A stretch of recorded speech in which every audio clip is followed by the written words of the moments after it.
నేను పొద్దుగా ఆత్మహత్యలో ఉన్నారు ప్రజలు కనపడుతున్నారు. మనం గెలిచినా ఓడినా ఇది రకం కొంతమంది అక్కడ రాదు గెలిచే ఓట్లు తెమ్మంటున్నారు.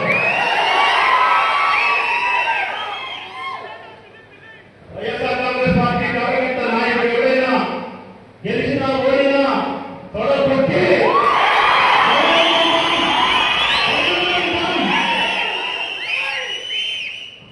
పారిపోదు. అసలు మేము పారిపోము. 24లో చాలా పాఠాలు నేర్చుకున్నాము. నేర్చుకున్న పాఠాలన్నీ 29లో అప్పచెప్పాలి. 202, 204, 206 అన్ని పాఠాలు లెక్కకు లెక్క చక్కగా చెప్తాను చెప్పగలము. మరి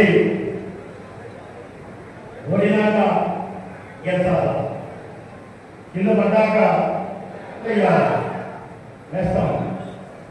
ఆ లేచేదానికే, ఆ 29లో గెలిచేదానికే ఒక ప్రణాళిక. ఆ ప్రణాళికే జగన్మోహన్ రెడ్డి గారి ఆదేశాల మేరకు వజ్రభాస్కర్ చెప్పిన విషయాలన్నీ మనం బలం తెచ్చుకోవాలా. మన బలం లేదని కాదు. ఇంతకు